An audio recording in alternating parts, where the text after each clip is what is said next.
Welcome back to the channel, everybody. So we're going to work on doing some more maintenance on the 77 GMC Sierra Grande C25 here. We're still working on a name. We've got one pinned down, but we're not for sure. Anyway, so what we got going on is we have some oil leaks.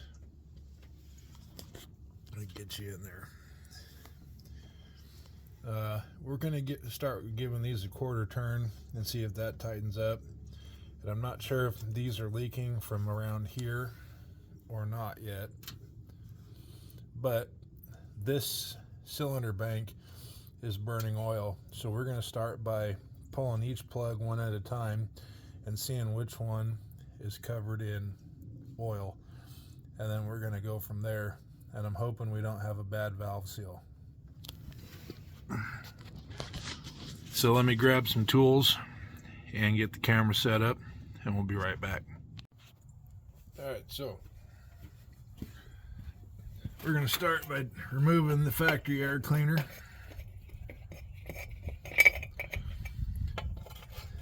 Don't lose your wing nut.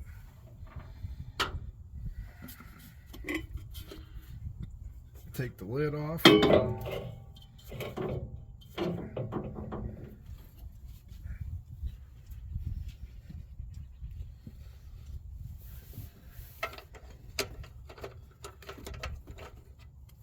And make sure you have the right size socket.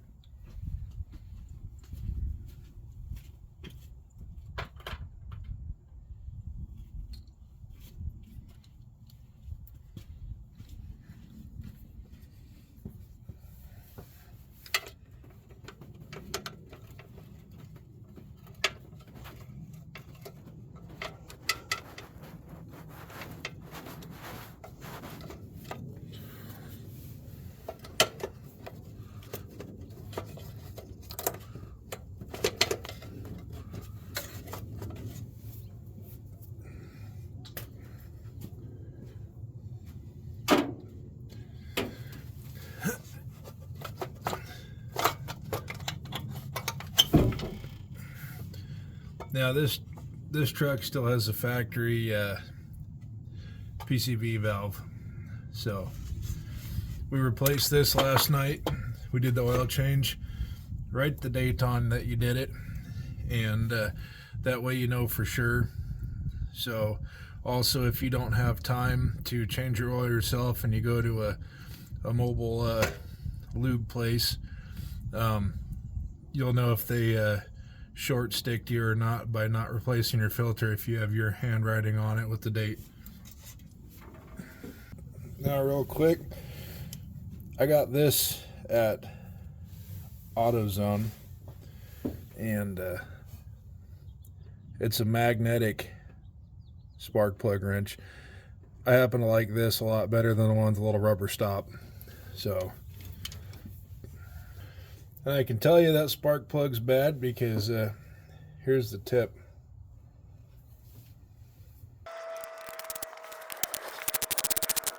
Well, they actually used a good plug, an E3, but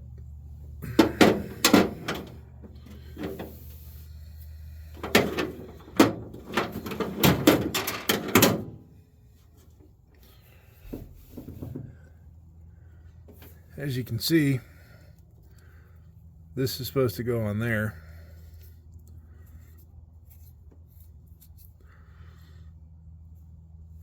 So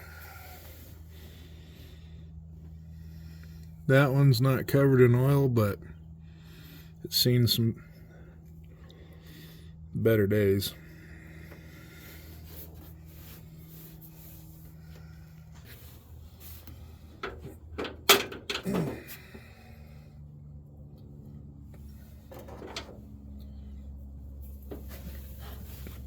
So here's the plug we pulled out of there. Definitely got a bunch of fouling on it. Here's the new plug we're putting in. We're going with the auto light AP26s. If you'll note the differences here.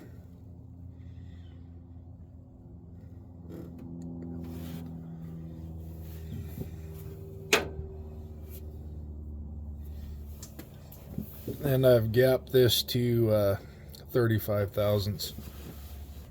And you don't got to reef on them, just get them nice and snug in there. Last thing you want to do is break that thing off. And here is the plug out of cylinder number 3.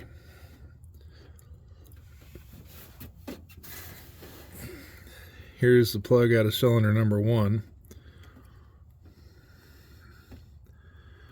There are some notable differences. This one definitely has been hot. This one definitely has a bunch of fouling on it. And always gap your plugs.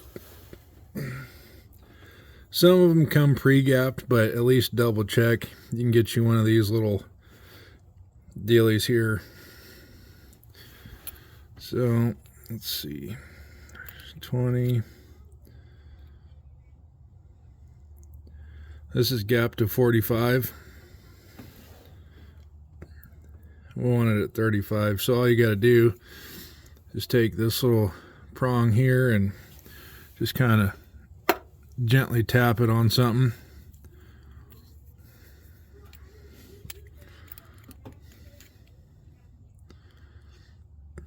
That wasn't enough, so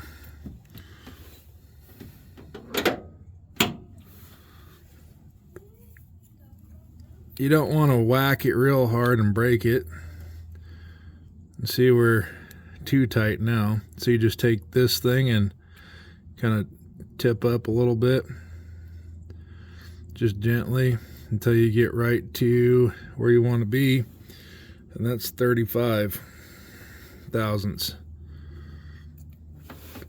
And you just want to get them snug on there. You don't, like I said, don't reef on it and snap it off. And we are going to replace these plug wires, but for right now I'm just putting them on to keep them out of my way. And we're going to do the cap and rotor also.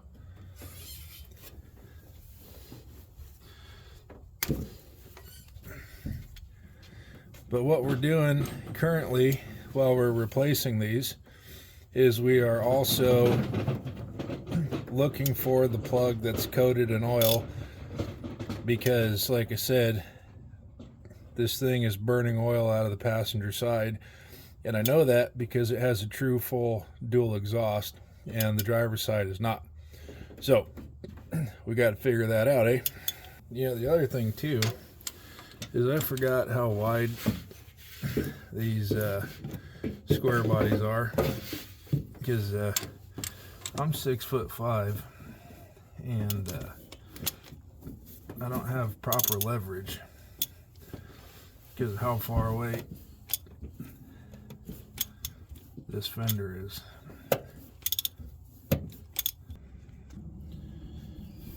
Well, we're progressively getting worse. That is cylinder number 5, and it has oil on it.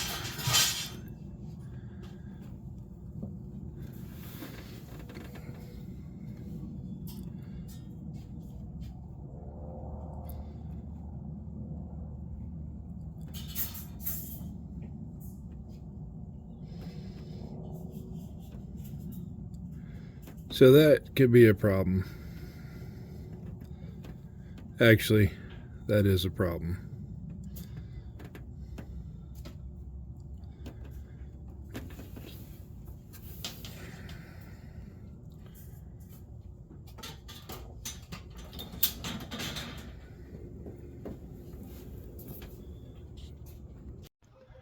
Alright guys, so I went ahead and did the driver's side plugs off camera.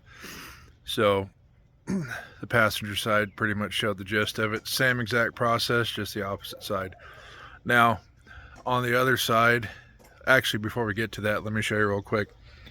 So these are the spark plugs out of the driver's side bank. Definitely we're due for a changing. I've never run E3s before. Never even seen that style of electrode.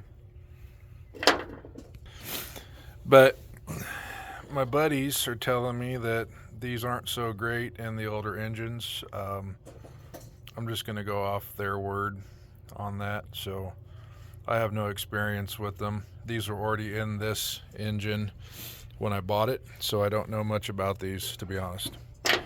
So that's all done. Up next, we're going to do the cap, rotor, and plug wires.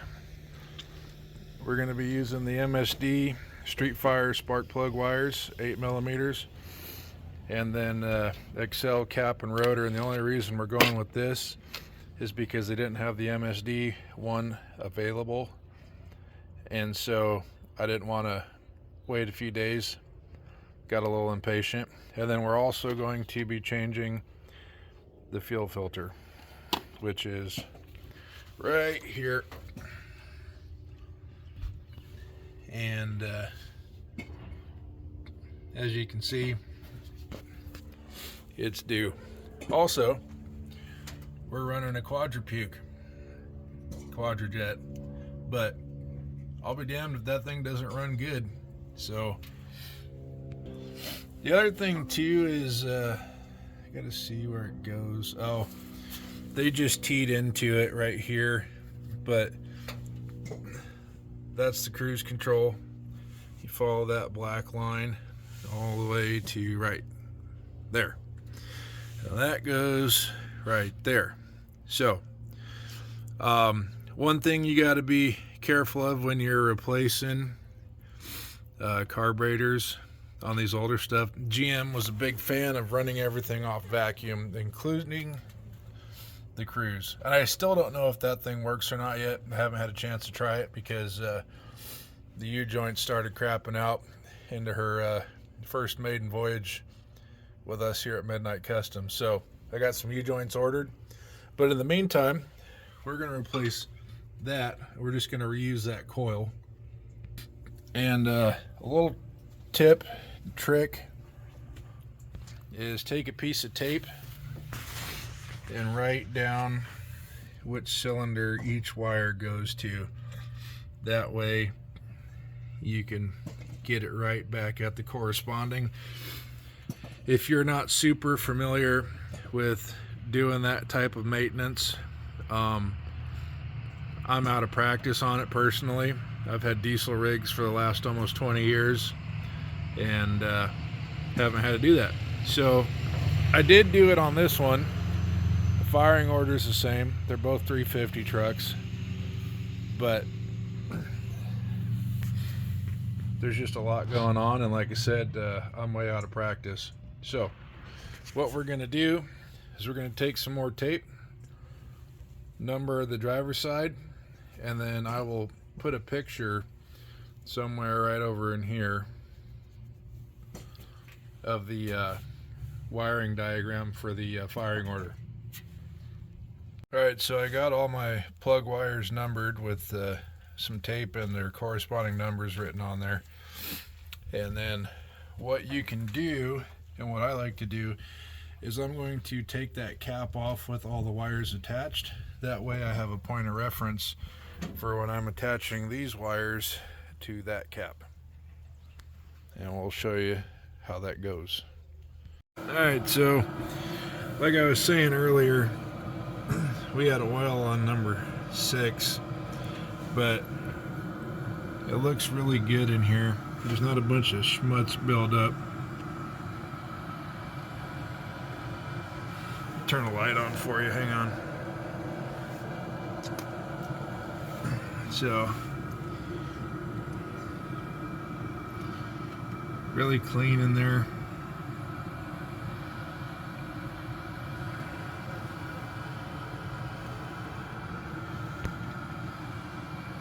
There's some discoloration right there. I'm not sure what's going on with that, but the funny thing is that cylinder isn't this cylinder, and this is the one that had oil on the plug. So Like I said, this thing's been sitting since 2017-ish, 2018, somewhere in there. But it looks good in there. It's not a jello mold. So we got a new gasket on. We scraped the old cork gasket off. Those things were silicone the hell and gone, which didn't make much of a difference because this thing has been leaking. Also, they were the wrong gaskets. So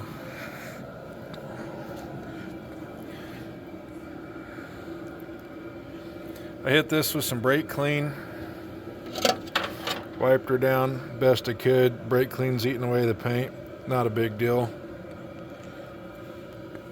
So cleaned out the inside a little bit, but all in all, this ain't too bad looking. So we got a new PCV valve ordered that should be in tomorrow. But while I was in there, I still need to do the cap and rotor and plug wires. We're gonna keep on working on that. That was the main focus of this video, but like I was saying, it was burning oil, and maybe it could just be from it sitting for so long, not running. I don't really know the history of it too much past it was parked in 2017, 2018, and that the motor has been rebuilt at some point. But between 2004 and 2017. So anyway, what we got going on is just double checking everything. I got some new U-joints in today. It's got a 2-piece rear drive shaft with a carrier bearing. I did not get a new carrier bearing. We'll wait to see on that one. But I'm going to replace all 3 U-joints, and I did go with the Spicer U-joints. So good quality, heavy-duty stuff. But that'll be in a different video. So for now, we're going to get this valve cover back on. I did go with a rubber gasket.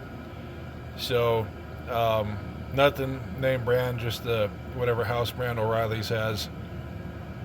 But I don't have time to wait for it to ship in.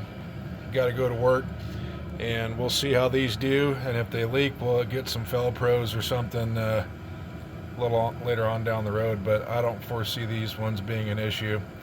But the gaskets that were on there were hammered, and also all 4 bolts that hold the valve cover to this side were not even finger tight. I just spun them out with a socket, and no ratchet, nothing. There was nothing holding it down.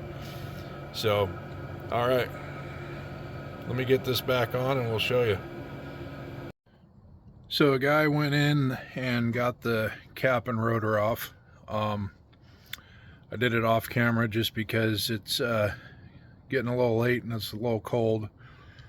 So, and I was having trouble. So, you know, like, you can sit in this engine bay, but I'm 6'5" and I don't articulate that well. So I had to find the old lady's paint ladder and stand on that and lean across the core support and whatnot. So anyway, what I'm getting at here is, so I'll show you in a second. The cap is off and it's intact, except for one plug wire I had to undo to get to the screw that holds the cap on. Regardless, one thing the previous owner did was date when he put this cap and rotor on, and I'll show you. So the last time this was changed was 9/15 of 2002 at 65,505 miles. Now, it doesn't look terrible.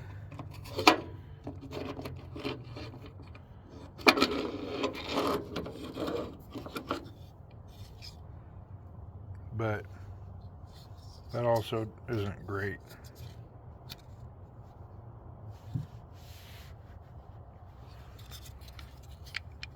But you got a bunch of schmutz under here. I don't know if that's rust or carbon buildup or who knows. I don't know. If you know what that crap is, drop a comment below and let a guy know. So,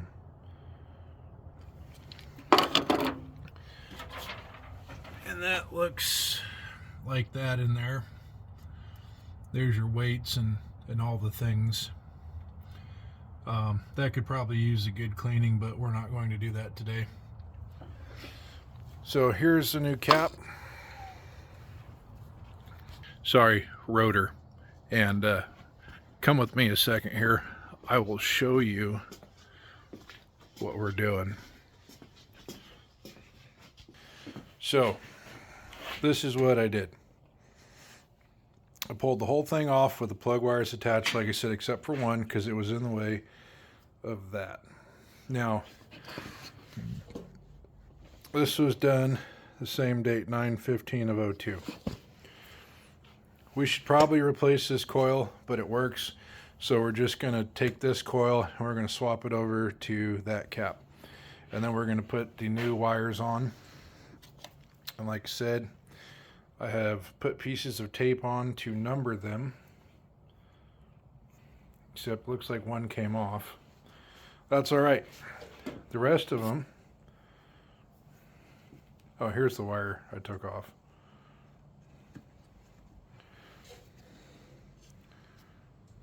Except for that one. So there's two that don't have tape on it, but it's okay because your reference points are right here. So this side is 1 through 5 and this side is 2 through 8. So you're going to be able to figure it out. So what we'll do is we'll get this off and we'll get it put in here and we'll show you how that goes. But first, I'll show you how the cap goes on. I mean, most of the people know, but like I said, if you're not used to the older generation of vehicles and you're used to digital stuff, then you're not going to know. Because the new stuff doesn't run a distributor. It runs a reluctor wheel and a sensor. So we'll show you how this goes. And this part of this is for the folks that just have never done it before. Or they're looking for a how-to. So we'll show you. So you got 2 screws, Phillips, and you just put it on the same direction that you took the old one off.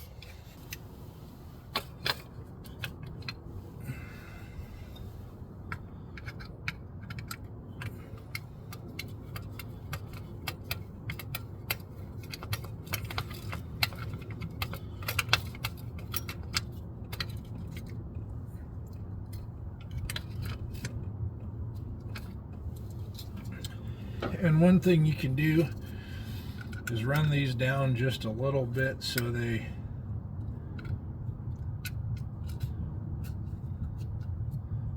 line up or kind of grab the holes. There you go.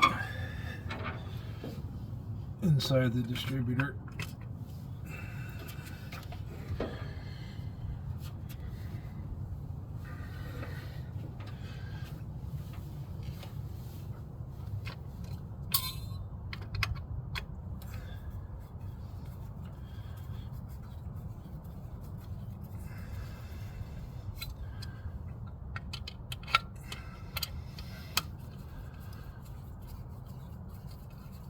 And you don't got to reef down on these. Just get them snug.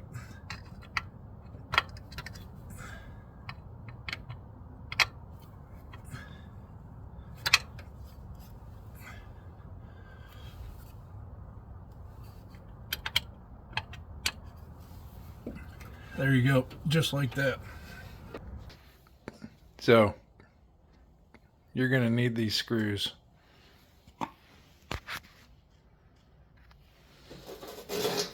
There's one here, and one there. 1/4 inch socket is all you need. Here's your coil cover, and there's your coil. Now on this coil, these 4 are also 1/4 inch. And what you do is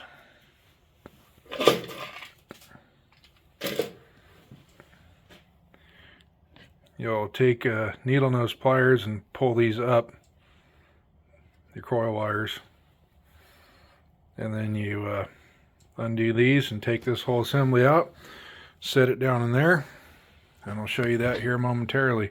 Let me find some damn needle nose pliers. Alright, so I found these. I forgot I bought them.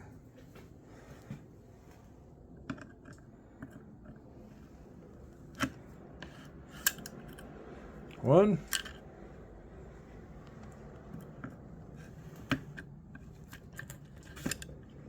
two,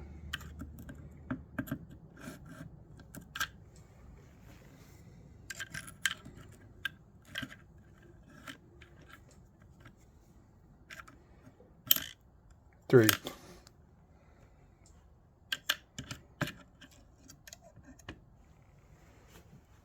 They come out just like that. Then I press right back down in there.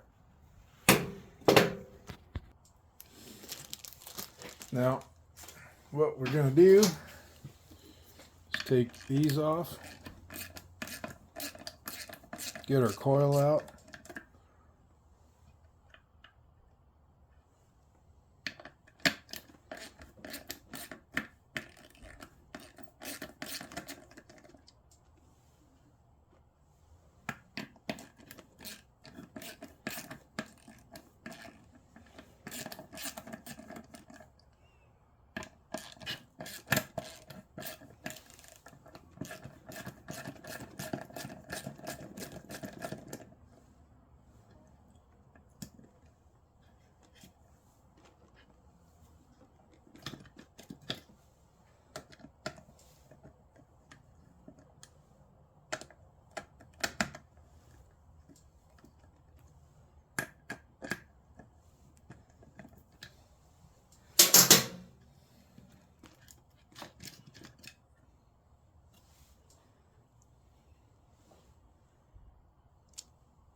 and your new cap and rotor kit will come with a new one of those and a new one of these.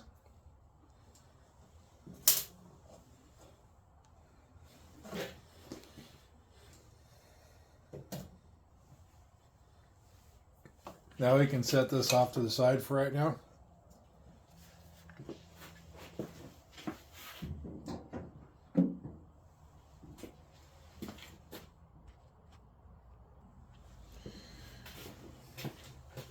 And what we're going to do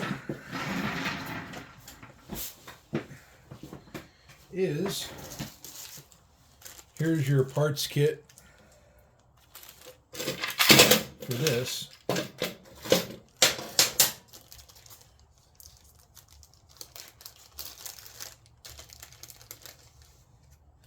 Dielectric grease goes on both sides of this gasket. This is a carbon gasket, keeps carbon from coming up and getting under this.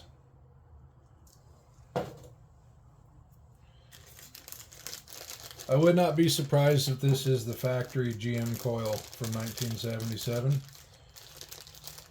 Like I said, probably should have bought a new one, but it works, so we're not going to worry about that.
Get it on both sides.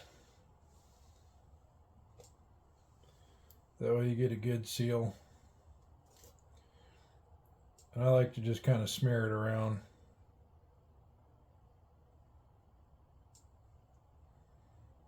You ain't gonna hurt nothing by getting it on there. It's conductive.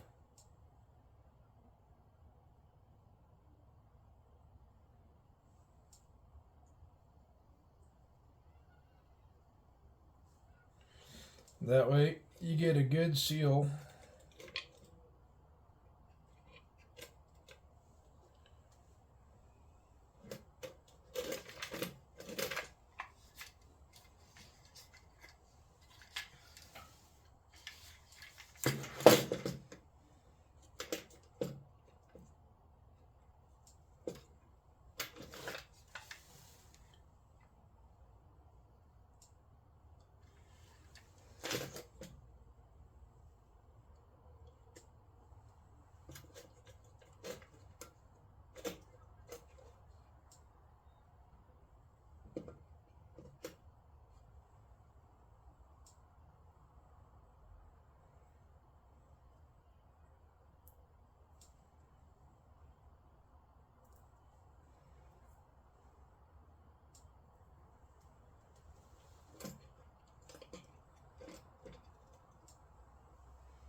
But it is slick.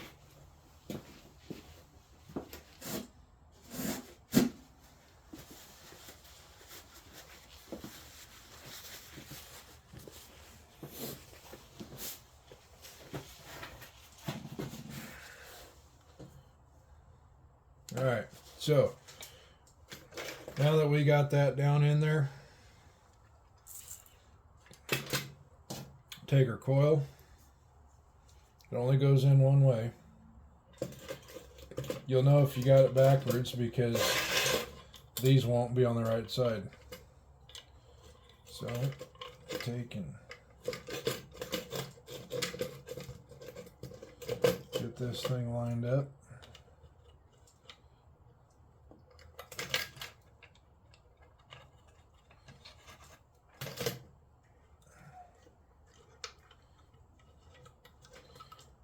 Put our pins back in.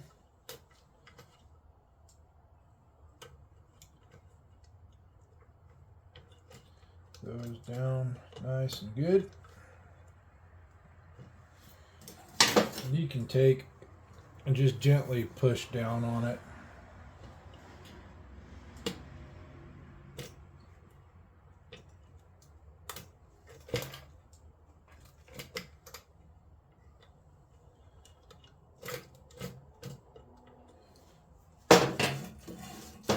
Get that good.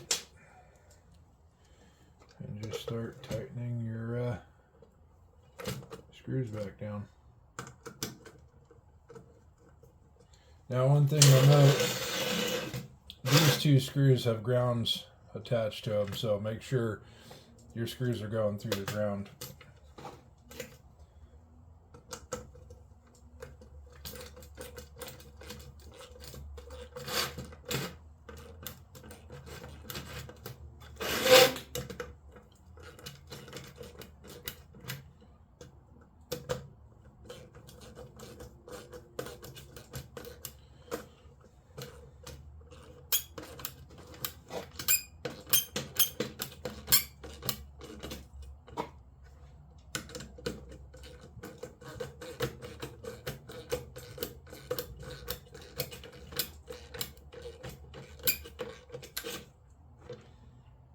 And you just want to snug these up. You don't need to reef on them because you're going into plastic, obviously.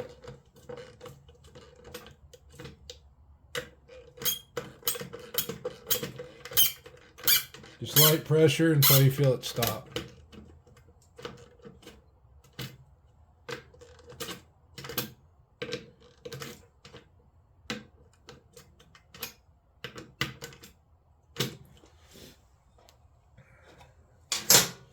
Then you take your coil cover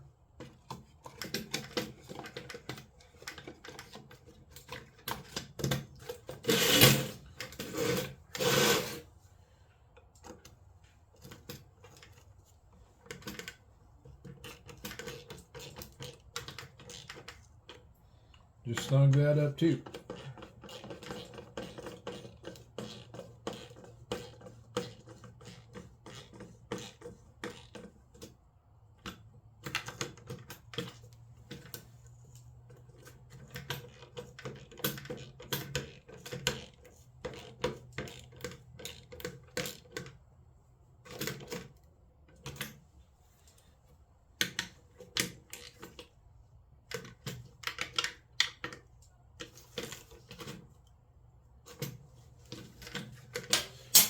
And just like that, folks, you got your coil cover back on, coil swapped out, and there's your diode. There's your pins.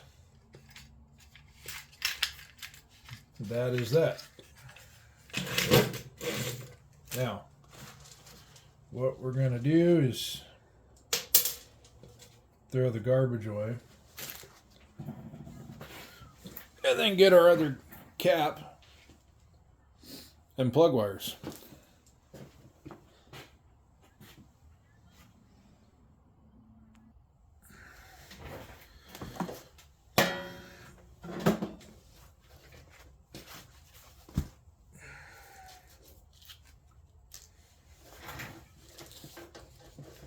All right, now we got our old cap and plug wires here. We got our new cap and plug wires here. What we're going to do,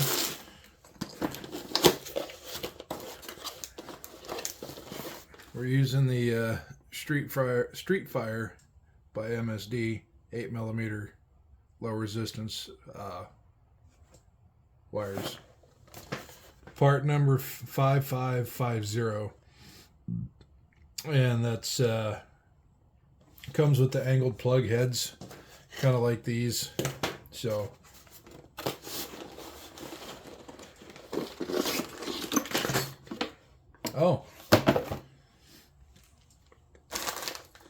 this is a partially put together kit. I did not know that.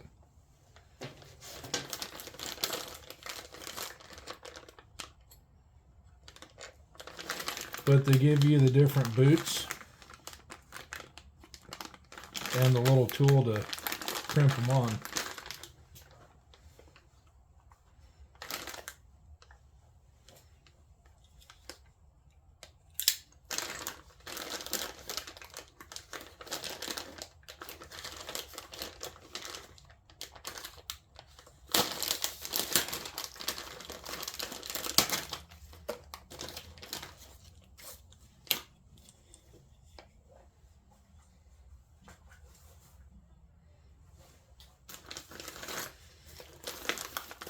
Set of instructions here.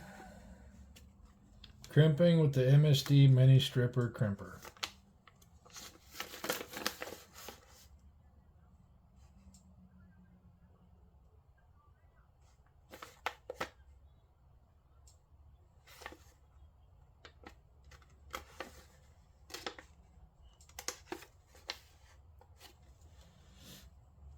It looks like they come pre-stripped, so that's nice.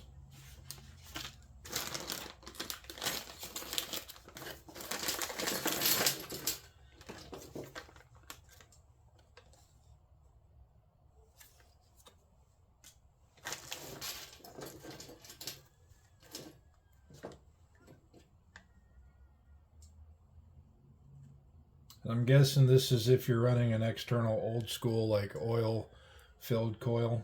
That's your coil wire cap.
what we're going to end up doing is running these lengths of wire out and matching up to the length of what we've got already attached to that cap.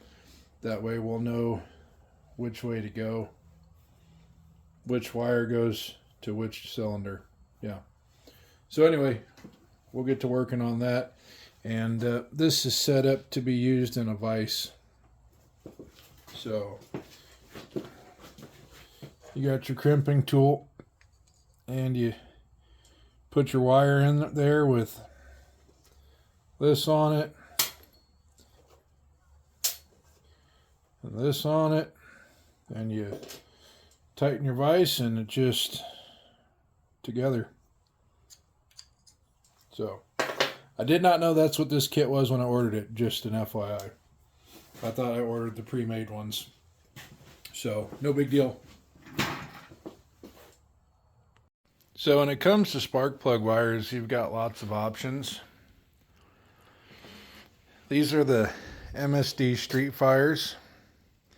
Now this one is a do-it-yourself kit. Obviously the ends aren't on there. You got your boots and your connectors that you crimp on to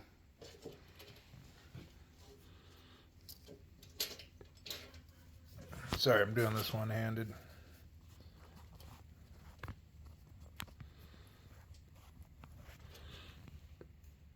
Crimp it on, not exactly like that, but they give you this little tool.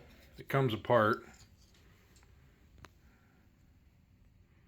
You put your wire in there.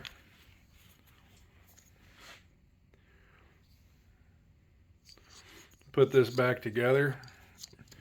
And then you use your vise to, you put this tool in the vise when it's together, like that.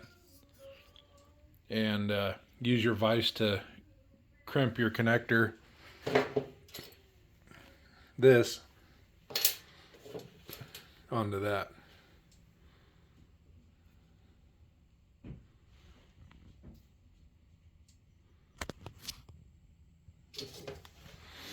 Or you can get these, which are already fully assembled. You got a cap on each end. Now this side goes on the coil. So as you can see, let me grab it here. These are fully assembled. These are the old ones, but I got these at Napa. These are the Belden Edge 8mm wires. I got these at O'Reilly's. Now I thought when I bought these were fully assembled. I didn't realize they were do-it-yourself kit.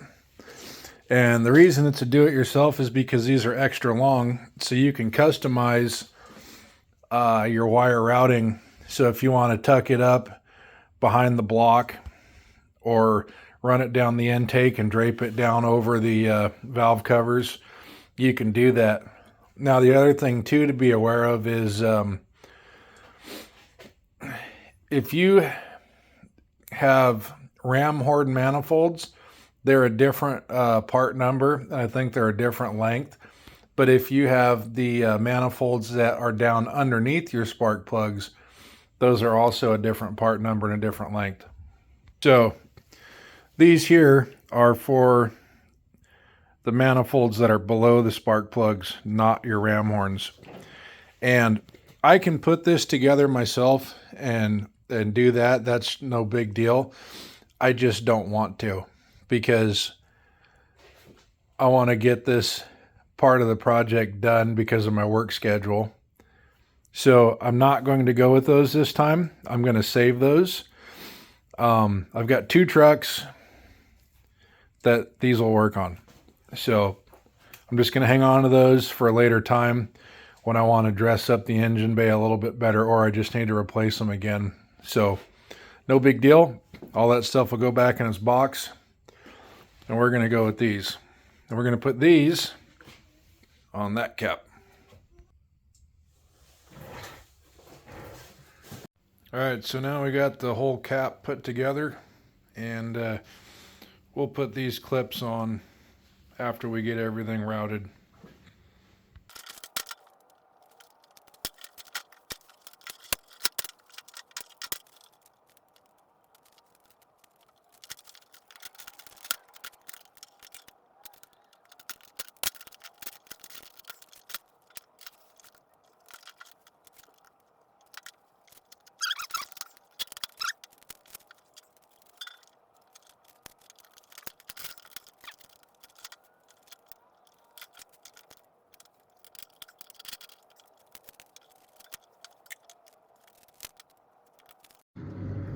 Alright, so we got that all put back together. Everything's all hooked up.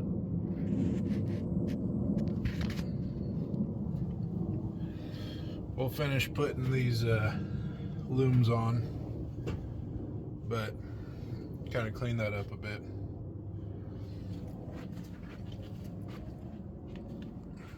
That way it doesn't look like a rat's nest or nobody cares down there. So let's fire it up and see what happens. Come on in here. Get on in. Alright, let's...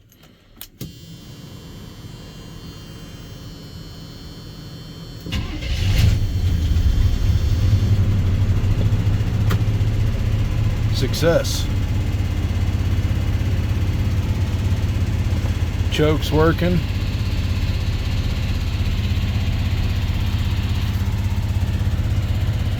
Fuel gauge works. Speedo works.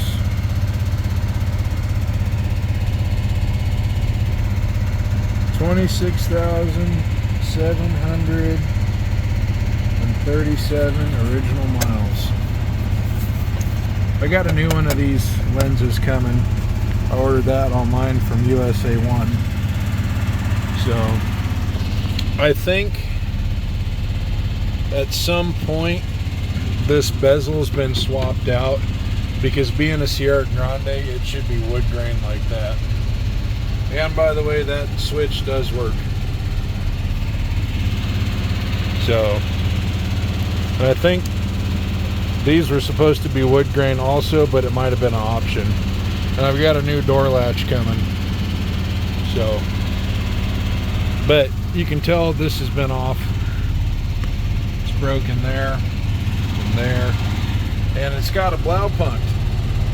So they had to cut that out back there to make this turd fit in there. So we're going to end up replacing this anyway. This whole bezel. But that's for another day. And I don't know why there's a screw in the turn signal.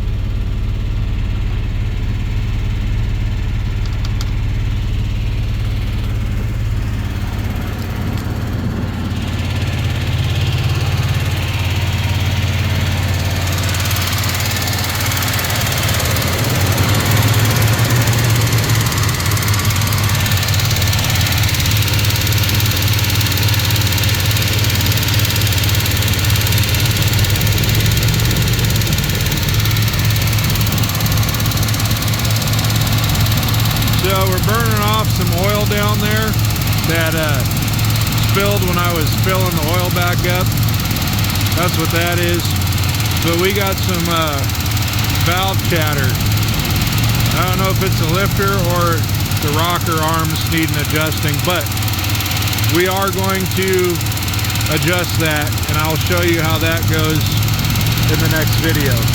But for now, we're going to hook up the wire looms to keep the wires from resting on the exhaust.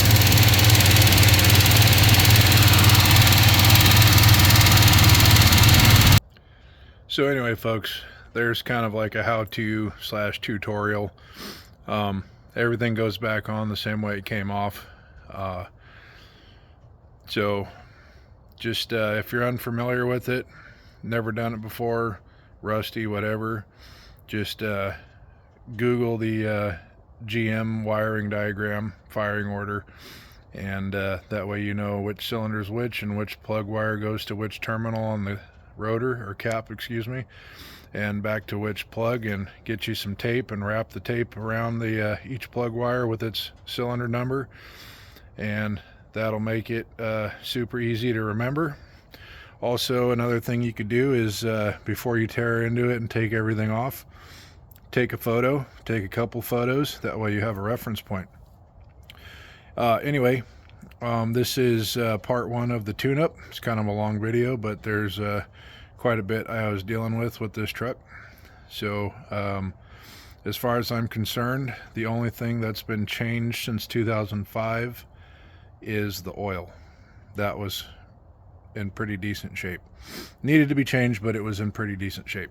So thanks for watching, and stay tuned to the next video we'll have coming out. We're going to do fuel filters and make sure all the gunk and crap is out of the tanks, and I think we're going to tackle the drive shaft U-joints. So those took a dump on me when I took her out for a drive, but I think either the next video is going to be adjusting the rocker arms or doing the drive shaft, but I think I'm probably going to tackle the rocker arms first.